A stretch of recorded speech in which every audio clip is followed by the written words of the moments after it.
പ്രിയമുള്ളവരെ, ചുറ്റുവട്ടം ന്യൂസിലേക്ക് സ്വാഗതം. Wandoor NIMS hospital Mecseven health club വണ്ടൂരിലെ അംഗങ്ങൾക്കായി ആരോഗ്യ ബോധവൽക്കരണ ക്ലാസും മെഡിക്കൽ ക്യാമ്പും സംഘടിപ്പിച്ചു.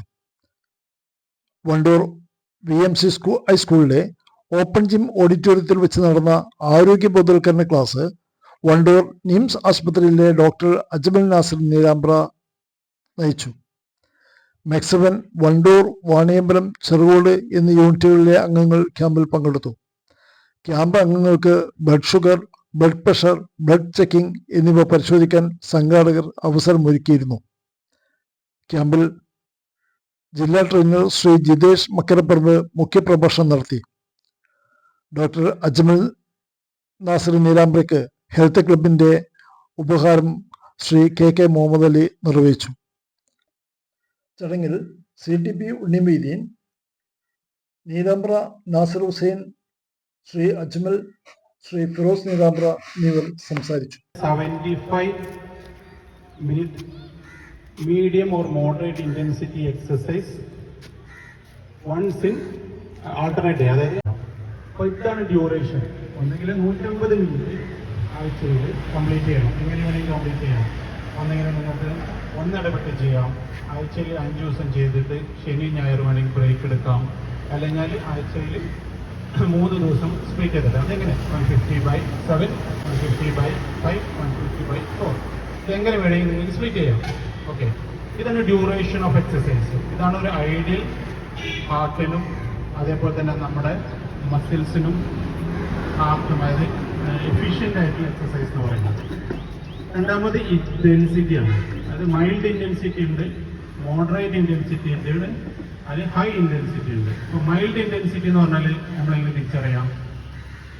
സാധാരണ നമ്മളൊരു ബ്രിസ്ക് വാക്കിംഗ്, സാധാരണമായി നമുക്ക് സംസാരിക്കാൻ പറ്റണം ശ്വാസതടസ്സമില്ലാതെ, പക്ഷെ പാട്ട് പാടാൻ പറ്റില്ല.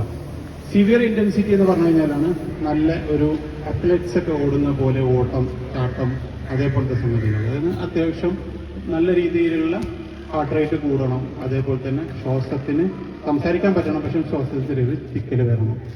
ഇത്ര രീതിയിലാണ് നമ്മൾ ഇത് ഡിവൈഡ് ചെയ്തിട്ടുള്ളത് കേട്ടോ. അപ്പൊ ഇതാണ് ഇന്റൻസിറ്റി ഓഫ് എക്സസൈസ്. റിക്കവറിയിലേക്ക് പിന്നീട് വരണം കേട്ടോ. ഇതിൽ ഇന്റൻസിറ്റിയിൽ കാർഡിയാക് എക്സസൈസുകൾക്കും അതേപോലെ തന്നെ റെസിസ്റ്റൻസ് എക്സസൈസുകൾക്കും രണ്ടാണ് കേട്ടോ.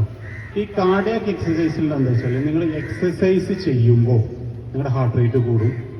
നിങ്ങളുടെ നമ്മളെ സാധാരണ സിമ്പത്തറ്റിക് ആക്ടിവിറ്റി എന്ന് പറഞ്ഞു നമ്മൾ സാധാരണ രീതിയിൽ ഒന്ന് പേടിക്കുകയും അല്ലെങ്കിൽ ഒരു പട്ടി പിന്നാലെ കൂടി കഴിഞ്ഞ് കഴിഞ്ഞാൽ ശരിക്കും നമ്മളൊരു ഹുസൈൻ ബോൾട്ട് ഓടണക്കാട്ടി സ്പീഡിൽ നമ്മൾ ഓടും അല്ലേ?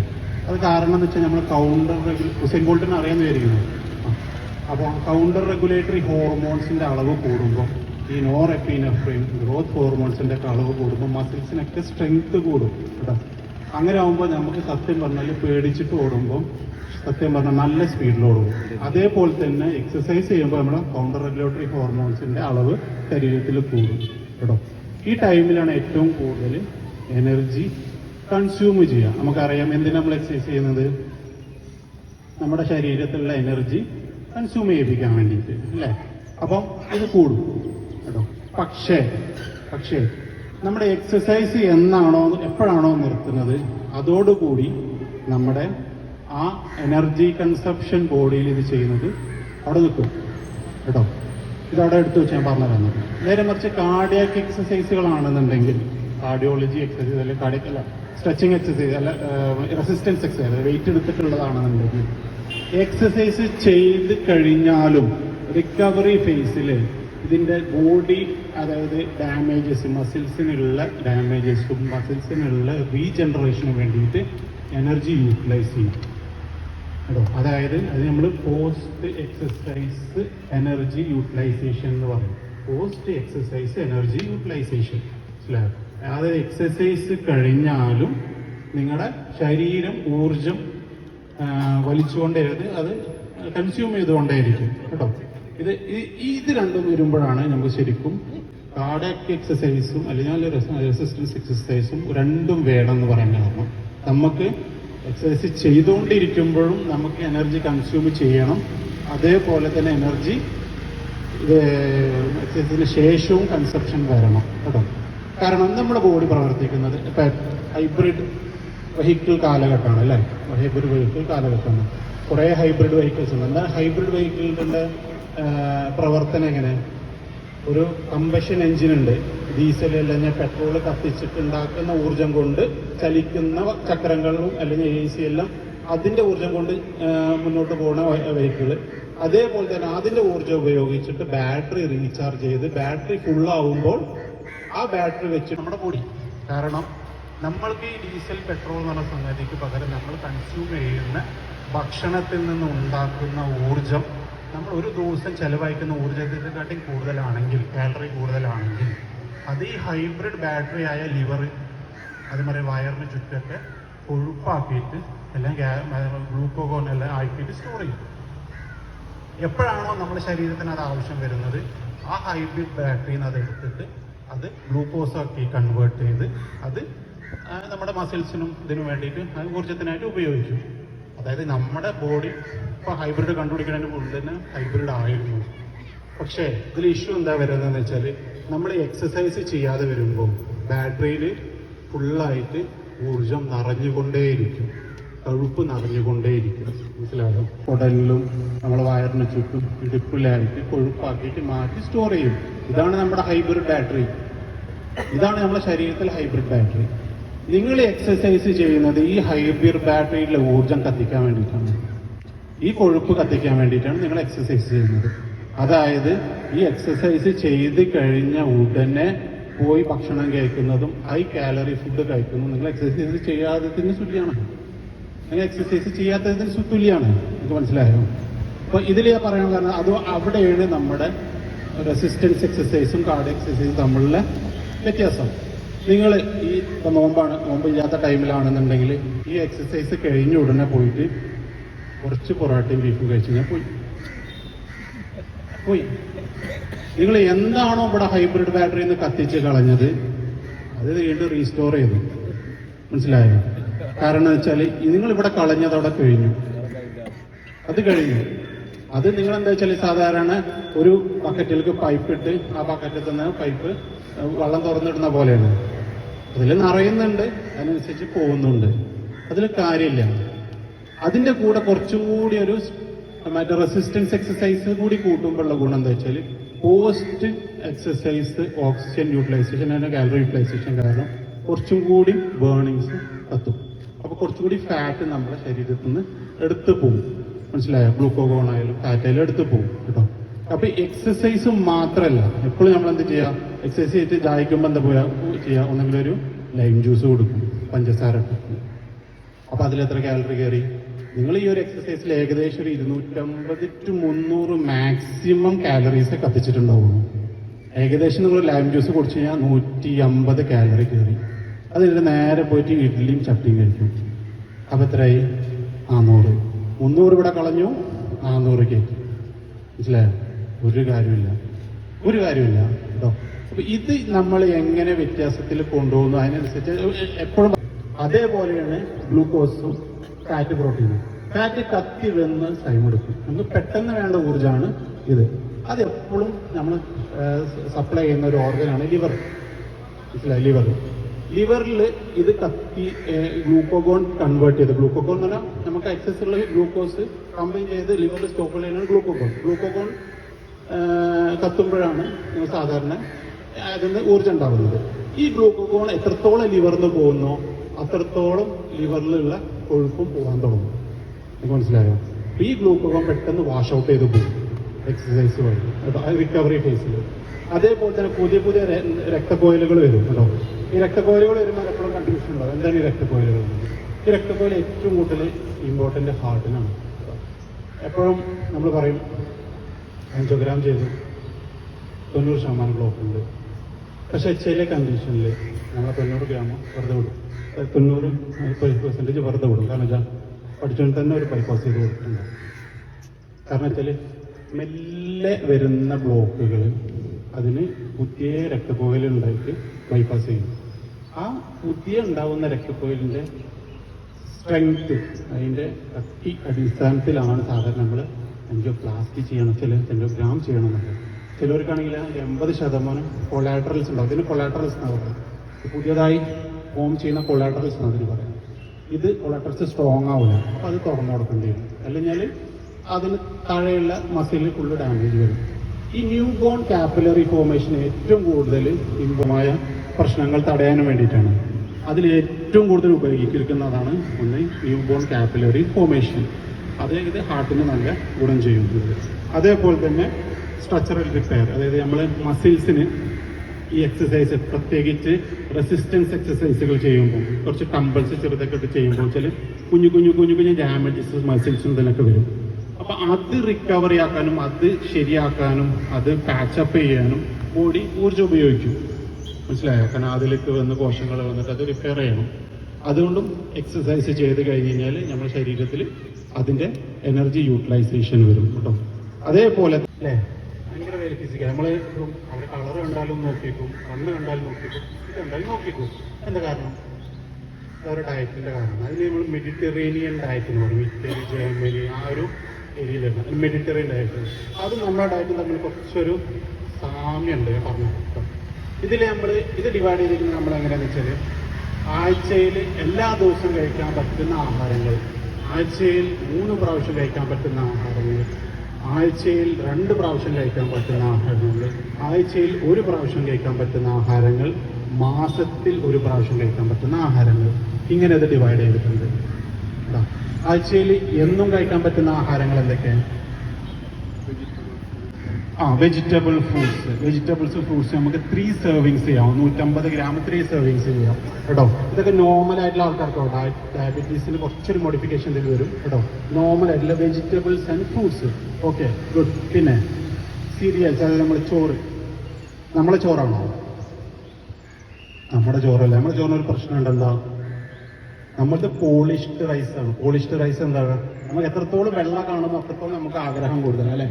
അങ്ങനെയല്ല. നമ്മൾ സാധാരണ മുമ്പ് ഉണ്ടായിരുന്ന ഹോൾ ഗ്രെയിൻ ഫുള്ളായിട്ടുള്ള ധാന്യം, നെല്ലൂത്തരി അല്ലേ? നെല്ലൂത്തരിയാണ് എന്ന് പറഞ്ഞത്. അതായത് നമ്മളെ ബ്രാനുള്ള അതിൽ റിച്ച് ഫൈബേഴ്സ് കണ്ടന്റ് കൂടുതലായിരിക്കും അത്. അതേപോലെ തന്നെ റാഗി അല്ലേ? ഗവൺമെൻറ് വെറുതെ കൊടുക്കുന്നുണ്ട്. 18 വയസ്സിന് താഴെയുള്ള എല്ലാവർക്കും നമ്മുടെ അംഗനവാടിയിൽ പോയി കഴിഞ്ഞാൽ വെറുതെ കൊടുക്കും അല്ലേ? അതൊക്കെ എന്തിനാ കൊടുക്കണം? അതിനൊക്കെ പിന്നിൽ ഇങ്ങനത്തെ കുറേ കാര്യങ്ങളുണ്ട്. മൂന്നാമത് ഫൈബർ കണ്ടന്റ് കൂടുതലുള്ളതാണ് ഓട്സ്, അതേപോലെ തന്നെ ചാമ, മില്ലറ്റ്, ഈ സാധനങ്ങൾ. ഇതാണ് ഹോൾ ഗ്രെയിൻസ്. പക്ഷെ നമ്മളെപ്പോഴും റിഫൈൻഡ് പിന്നാലെ പോകും. റിഫൈൻഡ് എന്ന് പറഞ്ഞു കഴിഞ്ഞാൽ നല്ലൊരു വേർഡാണ് നമ്മളെല്ലാവരെയും വിശ്വാസം അല്ലേ? റിഫൈൻഡ് അടിപൊളി, കേൾക്കാൻ നല്ല രസമുണ്ട്. റിഫൈൻഡ് ആണ് ഏറ്റവും വലിയ പ്രശ്നം. റിഫൈൻഡ് എന്ന് പറഞ്ഞു കഴിഞ്ഞാൽ നിങ്ങൾക്ക് കാലങ്ങളോളം സൂക്ഷിച്ചു വെക്കാൻ പറ്റാവുന്ന രീതിയിൽ ഭക്ഷണത്തെ മാറ്റുന്നതിനാണ് റിഫൈൻഡ് എന്ന് പറയുന്നത്. മനസ്സിലായോ? നിങ്ങൾ ഇന്ന് എടുത്ത് വെച്ച ഭക്ഷണം 1 കൊല്ലം കഴിഞ്ഞാലും കഴിക്കാം. അതാണ് റിഫൈൻഡ്. പഴം നമുക്ക് അങ്ങനെ എടുക്കാൻ പറ്റുമോ? ഇന്ന് വെച്ച്. പക്ഷെ അത് ഭയങ്കര കേടാണ്. ട്രാൻസ് ഫാറ്റി ആസിഡ് ഏറ്റവും കൂടുതലുള്ള സാധനമാണ് അത്. ഹാർട്ടിന് ഒട്ടും നല്ലതല്ല. മനസ്സിലായോ? അതാണ് എന്നും കഴിക്കാൻ പറ്റുന്ന ഭക്ഷണങ്ങൾ. പിന്നെ അതേപോലെ തന്നെ അതിൽ ആഴ്ചയിൽ 3 പ്രാവശ്യം 4 പ്രാവശ്യം കഴിക്കാൻ പറ്റുന്ന ഭക്ഷണങ്ങൾ എന്തൊക്കെ? അതാണ് മീൻ, കടല, പരിപ്പ്, പയറ്, ഇങ്ങനത്തെ സംഗതികളൊക്കെ. അത് നമ്മൾ പൾസസ് എന്ന് പറയും അല്ലേ? ബീൻസ്, മറ്റേ രാജ്മ, ഇങ്ങനത്തെ സാധനങ്ങളെല്ലാം. ഈ രാജ്മയൊക്കെ നല്ല ഹൈ പ്രോട്ടീൻ കണ്ടന്റ്. സോയാബീൻ കേട്ടോ. സോയാബീൻ്റെ ചണ്ടിയല്ല, സോയാബീൻ കേട്ടോ. ഇതൊക്കെയാണ് ഏറ്റവും ആഴ്ചയിൽ 3-4 പ്രാവശ്യത്തിന് മേലെ കഴിക്കാൻ പറ്റുന്ന ഭക്ഷണം കേട്ടോ. ആഴ്ചയിൽ അതേമാതിരി ചിക്കൻ ഹൈ കണ്ടന്റ് പ്രോട്ടീനാണ്. ചിക്കൻ, ഫിഷ് കേട്ടോ. പക്ഷെ അതിൽ നമ്മളെ സിസ്റ്റത്തിൽ ചിക്കനാണ് എണ്ണയിലാണ് മുങ്ങി വന്നാലേ നമുക്കത് ഇഷ്ടമാവുള്ളൂ അല്ലേ? എണ്ണയിൽ ഒന്നിട്ട് മുക്കിയെടുക്കണം കേട്ടോ. അത് കഴിഞ്ഞ് അത് കാര്യം കഴിഞ്ഞു. എണ്ണയിൽ മുക്കിയോ അല്ലേ? എത്ര കുറേ ഇപ്പല്ല. അപ്പം നോമ്പായിട്ടില്ല. ഈവനിങ് സ്നാക്സ് അവിടെ തന്നെ. ഞാൻ പണ്ട് കഴിഞ്ഞ ആഴ്ച എറണാകുളം പോകുമ്പോൾ കളമശ്ശേരിയിൽ നിന്ന് എൻ്റെ ഒരു ഫ്രണ്ട് അച്ഛൻ മെഡിസിറ്റിൽ കാണാൻ വേണ്ടിയിട്ട് പോയതാണ്. അപ്പോൾ ഞാൻ കളമശ്ശേരി കഴിഞ്ഞ് അടുത്തോട്ട് തിരിഞ്ഞിട്ട് അടുത്ത സിഗ്നലിൽ പോയി നിൽക്കുമ്പോൾ വലിയൊരു ബോർഡ് നമ്മൾ വിരുന്നാരൊക്കെ വരുന്നത് വളരെ വരുന്നത് ഒരു 40% വിരുന്നാർക്ക് കൊടുത്തു വിചാരിച്ചു. അത് നമ്മളെ ബാക്കി തന്നെയാണ്. എന്നാലും ബാക്കി ശതമാനം ബാക്കി 60% കഴിക്കുന്നത് നമ്മളാണ് അല്ലേ? നമ്മളാണ്. എന്നാലും നമ്മളെപ്പോഴും പറയണ്ട ഒന്നും കഴിക്കുന്നില്ല. ഒന്ന് കഴിക്കും. ഇതിൽ ഞാൻ ഷുഗർ പറഞ്ഞിട്ടില്ല കേട്ടോ. പിന്നെ മാസത്തിൽ ഒരിക്കൽ കഴിക്കണമല്ല, ഞാൻ 2 തവണ കഴിക്കുന്നതാണ് റെഡ് മീറ്റ് എന്ന് പറഞ്ഞാൽ മട്ടൻ, ബീഫ്, കഷ്ണമീൻ, കക്ക, കടുക്ക, ചെമ്മീൻ. ഇത് ആഴ്ചയിൽ എത്ര പ്രാവശ്യം നിങ്ങൾ എല്ലാവരോടും ആലോചിച്ചിട്ടുണ്ട്? ആഴ്ചയിൽ മാസത്തിൽ 1 or 2 കഴിക്കുന്നു. നമ്മൾ കഴിക്കണമല്ലോ കേട്ടോ, മെഡിറ്ററേനിയൻ ആയുള്ള ആൾക്കാർ കഴിക്കുന്നത്. എന്താ നമുക്ക് രാവിലെ ചിലപ്പോൾ ഉണ്ടാവില്ല. എൻ്റെ ഫ്രണ്ട്സൊക്കെ പറയും, മലപ്പുറത്ത് പോയി കഴിഞ്ഞ് കഴിഞ്ഞാൽ വീടിന് കൂടെ പോകുമ്പോൾ നല്ല കോഴിക്കറിൻ്റെ സ്മെല്ല് പറയും. നിങ്ങൾ എങ്ങനെ ഭയങ്കര രാവിലെ തന്നെ നോൺ വെജ് കഴിക്കുന്നത്? ഞങ്ങൾ ഭക്ഷണം ക്ലിയറാണ്. ഞാനടക്കുള്ള ആൾക്കാർ ഉച്ചക്ക് കഷ്ണമീനില്ലാതെ ആർക്കെങ്കിലും ഭക്ഷണം ഇറങ്ങോ? ഇല്ല. രാത്രി നമ്മൾ ഏതെങ്കിലും കുഴിമന്തി കടയിലുണ്ടാവും, അവിടെ നമ്മൾ വിളിച്ച് പറഞ്ഞിട്ട് മട്ടൻ്റെ അല്ലെങ്കിൽ ബീഫിന്റെ കാലെടുത്ത് വെപ്പിക്കും. വാസ്തവല്ലേ? ഞാൻ പറയാറുണ്ട്, ഞാൻ പോണാണ്, ഞാൻ ചങ്ങായിമാർക്ക് പോണാണ്. വിളിച്ച് പറഞ്ഞ് ചോദിച്ചു നോക്കും, മെഹദിയിലുണ്ടോ, മറ്റേ ഇവിടെ ഉണ്ടോ, നിലമ്പൂരുണ്ടോ, മഞ്ചേരി ഉണ്ടോ, ഏറ്റവും വലിയ കാലം ഉടനെ കിട്ടുന്ന അവിടെ പോകും. ബീഫ് റിക്സ് എവിടെ കിട്ടുന്ന അവിടെ പോകും അല്ലേ? അത് മാസത്തിൽ 1 or 2 പ്രാവശ്യം കഴിക്കുന്നത്. മാസത്തിൽ 1 or 2. ഇതാണ് മെഡിറ്ററേനിയൻ. ഈ ഡയറ്റും നമ്മുടെ പഴമക്കാരുടെ ഡയറ്റും നമ്മളൊരു സാമ്യമുണ്ടെന്ന് പറയാൻ കാരണമുണ്ടായിരുന്നു. ഇതന്നെയാണ് നമ്മളെ പഴമക്കാരെ ഭക്ഷണം. നിങ്ങൾ നോക്കിയോ, അന്ന് പോളിഷ് റൈസ് ഇല്ല, നെല്ലുത്തിരി അല്ലായിരുന്നു അല്ലേ? പോളിഷ് റൈസ് ഇല്ല. ഇപ്പം എൻ്റെ പ്രായക്കാര്, താഴെയുള്ള പ്രായക്കാരൊക്കെ ഇതിലേക്ക് കൊണ്ടുവരണം. കാരണം അത്രയും ഇത് ഭയങ്കര ഒരു ഇമ്പാക്റ്റ്. കാരണം ഒരു പറഞ്ഞപ്പോൾ ഞാൻ വന്ന് നിങ്ങളോട് സംസാരിക്കാൻ നിൽക്കാൻ കാരണം എന്ന് വെച്ചാൽ, നമ്മളൊരു OP ഒരാളോട് പറയുന്നതിനെക്കാട്ടിയും കൂടുതൽ ഇത് നിൽക്കുന്ന ഒരു 10 ആൾക്കാർ ഞാൻ പറഞ്ഞ കാര്യം ഒന്നും ഉൾക്കൊണ്ട് അത് അവരെ ലൈഫിൽ പ്രാവർത്തികമാക്കുകയാണെന്നുണ്ടെങ്കിൽ it will be make a big impact in the society. കാരണം വെച്ചാൽ അത് വളരെയേറെ വലിയ ചേഞ്ചസ് ഉണ്ടാക്കും. കാരണം അത്രയേറെ ഇമ്പോർട്ടൻ്റ് ആണ് ഈ മരുന്നുകളെക്കാട്ട് ഇതിനെക്കാട്ട് ഏറ്റവും ഇമ്പോർട്ടൻ്റ് ആയിട്ടുള്ള കാര്യങ്ങളാണ് നമ്മുടെ ജീവിതത്തിലെ ചിട്ട്, ഇതിലുള്ള വ്യായാമം, ഭക്ഷണത്തിലെ ചിട്ട്. അപ്പോൾ അത്രയേറെ ഇമ്പോർട്ടൻ്റ് ഉണ്ട്.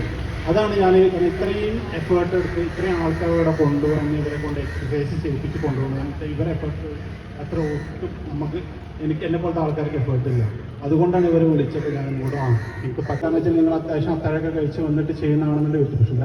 പക്ഷേ റിസർച്ചസ് എല്ലാം പറയുന്നത് just before breaking the fast, അതായത് ഫാസ്റ്റിങ് മുറിക്കുന്നതിൻ്റെ മുമ്പ് എക്സസൈസ് ചെയ്യുമ്പോൾ കുറച്ചും കൂടി ഉണ്ടാവും. പക്ഷെ അത് നമുക്ക് പ്രാക്ടിക്കലി പോസിബിൾ അല്ല. മഗ്‌രിബിൻ്റെ തൊട്ട് മുമ്പ് വന്നിട്ട് എക്സസൈസ് ചെയ്യുക എന്നുള്ളത് ബുദ്ധിമുട്ടല്ല. പിന്നെ അതേപോലെ തന്നെ വെള്ളം, നമ്മൾ കൂടുതൽ വെള്ളം കുടിക്കാൻ മടിയുള്ള ആൾക്കാരാണ്, പ്രത്യേകിച്ച് സ്ത്രീജനങ്ങൾ. ഭയങ്കര കുറവാണ്. മൂത്രക്കല്ലിക്ക് ഭയങ്കര കൂടുതലാണ്. അപ്പോൾ 1 ലിറ്റർ വെള്ളം 25 കിലോന് കഴിക്കണം. അങ്ങനെ 75 കിലോ ഉണ്ടെന്നുണ്ടെങ്കിൽ 3 ലിറ്റർ വെള്ളം കുടിക്കണം. അത് സ്പ്ലിറ്റ് ചെയ്ത് നോമ്പ് തുറന്നിട്ട് കുടിക്കുക. മുസ്ലിം സമൂഹത്തിൽപ്പെട്ട ആൾക്കാർ അത് നിർബന്ധമായിട്ട് കുടിക്കണം. സ്പ്ലിറ്റ് ചെയ്ത് കുടിക്കാം, ഒരുമിച്ച് കുടിക്കാൻ പറ്റില്ല. കാരണം വെച്ചാൽ അല്ലെങ്കിൽ ഞങ്ങൾക്ക് മൂത്രക്കല്ല് വരും, മൂത്രത്തിന് ഇൻഫെക്ഷൻ വരും, നോമ്പ് പോവും. അത് കഴിഞ്ഞിട്ട് നോമ്പ് പിന്നീട് വീട്ടൊന്നും വേണ്ടി വരും.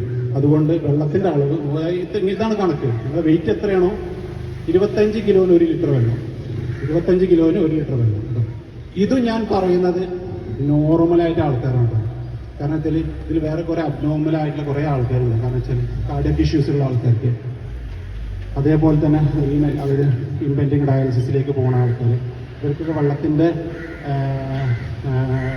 വോളിയം വേറെയാണ്. അത് ഞാൻ അതിനെപ്പറ്റി ചർച്ചയെ ചെയ്യുന്നില്ല. നോർമലായിട്ടുള്ള ആൾക്കാർ കാര്യമാണ് പറയുന്നത്. അവർക്ക് 1 കിലോന് 25 കിലോന് 1 ലിറ്റർ വെള്ളം എന്ന കണക്കിൽ വെള്ളം നിർബന്ധമായിട്ട് ഈ നോമ്പിലൂടെയാണ്. ഈ നോമ്പ് നിൽക്കുന്നത് മാർച്ച് മാസത്തിലാണ്. നല്ല ചൂടാണ്, നല്ല ശരീരത്തിൽ ജലാംശം നഷ്ടപ്പെട്ടു പോകും, നിർജ്ജലീകരണത്തിലേക്ക് പോകും. അപ്പം ആ വെള്ളം നന്നായിട്ട് കുടിക്കുക. ഓക്കെ, ഇത്രയും കാര്യങ്ങൾ പറഞ്ഞുകൊണ്ട് ഞാൻ എൻ്റെ വാക്കുകൾ ഉപസംഹരിക്കുന്നു. എന്തെങ്കിലും സംശയം ഉണ്ടെങ്കിൽ നിങ്ങൾക്ക് എന്നോട് ചോദിക്കാം. നന്ദി, നമസ്കാരം. ഉണ്ടാവും മേലെ സൈഡ് താഴത്ത് തനി മലയാളി. ഇതാണ് ചായയിൽ പഞ്ചസാര ഇടുകയെന്നുള്ളത് കേട്ടോ. അത് പഞ്ചസാര ചായയിലില്ല, അതില്ല കേട്ടോ. നമ്മൾ KFC കഴിച്ചിട്ടുണ്ടാവും. KFC ഇവിടെ വരുമ്പോൾ സ്പൈസി KFC, മലപ്പുറത്ത് വരുമ്പോൾ സ്പൈസി KFC. അതെന്താ, നമുക്ക് എരിവൊന്നും കിട്ടില്ല. കഴിഞ്ഞാൽ എന്തോ പോലെയാണ് നമ്മൾ നമ്മളുടേതായ രീതിയിൽ ഭക്ഷണത്തെ മാറ്റി ചെയ്യുന്നത്. ഇത് ഒത്തന്റിക് ആയിട്ടുള്ള രീതിയിലല്ല കഴിക്കുന്നത്. ഒത്തന്റിക് കബ്സ് മറ്റേ കബാബുകൾ ചെയ്യുന്നത് അത് നമ്മൾ വായിലോട്ട് അതിൽ നമ്മൾ കുറച്ച് വെളിച്ചെണ്ണി നമ്മളെ കുറേ മസാലയും ബിരിയാണി മസാല ഒക്കെ ഇട്ടിട്ട് ഒന്നും സ്പൈസ് ആക്കി കഴിഞ്ഞാൽ നമ്മൾ അടിച്ച് കഴിക്കും. മനസ്സിലാവും. അതേപോലെ ചായ. രണ്ടാമത് ചായൻ്റെ പ്രശ്നം എന്താ വെച്ചാൽ നോമ്പിന് ചായ കുറയ്ക്കണം നല്ലത്. കാരണം കഫീൻ എന്ന് പറഞ്ഞ സംഗതി വെള്ളത്തിന് നല്ലോണം വലിക്കും, ദാഹം കൂട്ടും, ഡീഹൈഡ്രേഷൻ അതായത് നിർജ്ജലീകരണം പ്രൊമോട്ട് ചെയ്യും. ഒന്നോ രണ്ടോ ചായ നോമ്പില്ലാത്ത ടൈമിൽ കഴിക്കാം, കുഴപ്പമുള്ളതല്ല. പക്ഷെ അതിൽ കൂടാതിരിക്കണം. കാരണം ഇതൊരു സ്റ്റിമുലൻ്റാണ്, സാധാരണ ഇതിൽ. രണ്ടാമത് തന്നെ നല്ല ഗ്യാസ്ട്രിക് ഇഷ്യൂസ് ഉണ്ടാകും. അതിന് ചായ വെറും വയറ്റിൽ കഴിക്കരുത്. ചായ കോഫി സാധനങ്ങൾ കുടിക്കുന്നതിന് ഇഷ്യൂസ് ഇല്ല. പക്ഷേ അത് ഒന്നോ രണ്ടോ ചായൽ നമ്മൾ ചില വീട്ടിലൊക്കെ ഒരു ജഗ്ഗിൽ ഫുൾ ഉണ്ടാക്കി ഇങ്ങനെ കുടിക്കണതാണ്. പക്ഷെ അത് നല്ലൊരു ഹാബിറ്റ് അല്ല. പിന്നെ ചായയിൽ പഞ്ചസാര എന്ന് പറഞ്ഞു കഴിഞ്ഞാൽ നിങ്ങൾ സാധാരണ രീതിയിൽ നൂഡിൽസിൽ സാമ്പാർ വെച്ച് കഴിക്കുന്ന പോലെയാണ്. ഇവർക്കും കോമ്പിനേഷനുള്ള സംഗതിയില്ല. ഓക്കെ, ഇനി വേറെ എന്തെങ്കിലും സംശയം?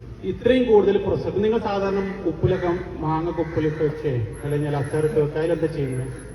നമ്മളേതായ പ്രിസർവേറ്റീവ്സ്. അതിൽ സുർക്ക ഉണ്ടോ? സുർക്ക നല്ലതാണോ? ഇല്ല. ഉപ്പ് കൂടുതൽ നല്ലതാണോ? ഇല്ല.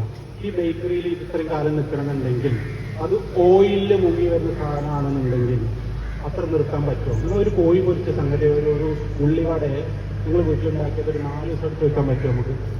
ഇപ്പോൾ processed food trans fatty acid എന്ന് പറഞ്ഞ സംഗതി ഏറ്റവും കൂടുതലുള്ള സാധനമാണ്. ഈ ട്രാൻസ് ഫാറ്റി ആസിഡ് ഭയങ്കര ഹാനിയാണ് ഹാർട്ടിന് ഒട്ടും നല്ലതല്ല. കാരണം പ്ലേറ്റ്സ് നന്നായിട്ട് ഫോം ചെയ്യും. അത് പ്ലേറ്റ്സ് ഉണ്ടെങ്കിൽ നമ്മൾ രക്തത്തിൻ്റെ ഉള്ളിൽ ചെറുതായിട്ട് കൊഴുപ്പടിയാൻ തുടങ്ങും. മനസ്സിലായോ? നമ്മളെ രക്തം എപ്പോഴും സ്ട്രെയിറ്റ് ലാമിനർ ഫ്ലോയിൽ പോകും. അതിന് എപ്പം പ്രശ്നം വരുന്നോ? പ്രഷർ ഒരു കാരണമാണ്. പ്രഷർ കൂടിക്കഴിഞ്ഞാൽ ടർബുലൻസ് ഫ്ലോ കൂടും, എൻഡോത്തീലിയൻ ഡാമേജ് വരും. മനസ്സിലായോ? അതേപോലെ തന്നെ ട്രാൻസ് ഫാറ്റി ആസിഡ്സ് ഡെപ്പോസിഷൻ ഇങ്ങനത്തെ സാധനങ്ങൾ. അതുകൊണ്ടാണ് ബേക്കറി ഹാർട്ടിന് നല്ലതല്ല.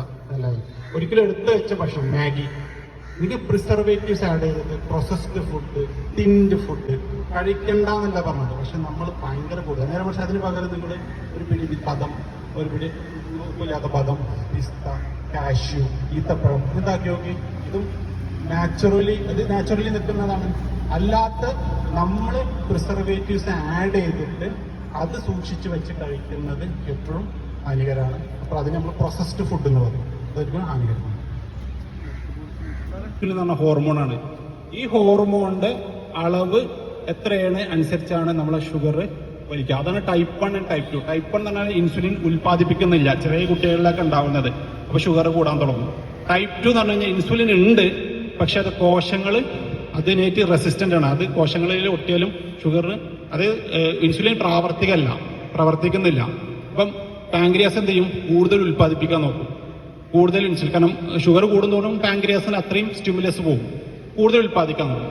കൂടുതൽ ഏതൊരു സംഗതിയും ഏതൊരു മെഷീനും അതിൻ്റെ ലിമിറ്റിൽ കൂടുതൽ പ്രവർത്തിച്ചു കഴിഞ്ഞാൽ കേടാവും, പാങ്ക്രിയാസ് കേടാവും. അതാണ് ഓവർ ഡയബറ്റീസ്. ഈ ഒരു പ്രക്രിയയുടെ മെറ്റബോളിസം എന്ന് പറയാം. നമ്മളെ ശരീരത്തിലെ പ്രവർത്തനം ഊർജം കൊണ്ട് പ്രവർത്തിക്കുന്നത് അത് എങ്ങനെ കോശങ്ങളിൽ നടക്കുന്നു അതിനെയാണ്. 2 കാര്യങ്ങൾ. ഒന്ന്, ഞങ്ങളുടെ ആശുപത്രിയിൽ ബെഡിന്റെ എണ്ണം കൂട്ടിയത് നിങ്ങളുടെ ആരോഗ്യം ശ്രദ്ധിക്കാത്തതുകൊണ്ടാണെന്നുള്ളൊരു പ്രധാനപ്പെട്ട കോട്ടിങ് വന്ന് ഫലപ്രദമായിരുന്നു സംസാരം. നമുക്ക് ഇനിയും കിട്ടേണ്ടതാണ് ഈ ക്ലാസ്സുകൾ. നമ്മൾ പിന്നീട് തുടരും. വ്യായാമത്തിന്റെ കൃത്യമായിട്ടുള്ള ഫീഡ്ബാക്ക് നമ്മുടെ ശരീരത്തിന് ലഭിക്കുള്ളൂ.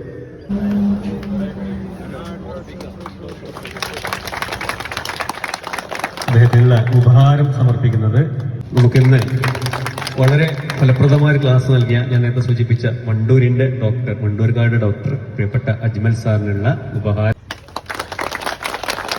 അജ്മൽ സാറിന് ഷോൾ അണിയിക്കുന്നത് അറിയായിരിക്കും അല്ലേ? അതായത് അജ്മൽ ഡോക്ടറുടെ പിതാവ്. നമ്മുടെ മെക്സവൻ തുടങ്ങിയിട്ട് എനിക്ക് തോന്നുന്നത് നമ്മൾ എന്തിനു വേണ്ടിയാണ് എക്സസൈസ് ചെയ്യുന്നത്, അല്ലെങ്കിൽ ഇതുകൊണ്ടുള്ള ഗുണം എന്താണ് എന്ന് ഇന്നത്തോടു കൂടി ഏറെക്കുറെ എല്ലാവർക്കും ബോധ്യമായിട്ടുണ്ടാവുമെന്നാണ് തോന്നുന്നത്. കാരണം നമ്മൾ എക്സസൈസ് ചെയ്യുന്നതോടൊപ്പം തന്നെ നമ്മുടെ ആരോഗ്യം സംരക്ഷിക്കുന്നതിന് ഭക്ഷണം ക്രമീകരിക്കണം, എന്തൊക്കെ ചെയ്യേണ്ടതുണ്ട്, നമ്മുടെ ശരീരത്തിലുണ്ടാകുന്ന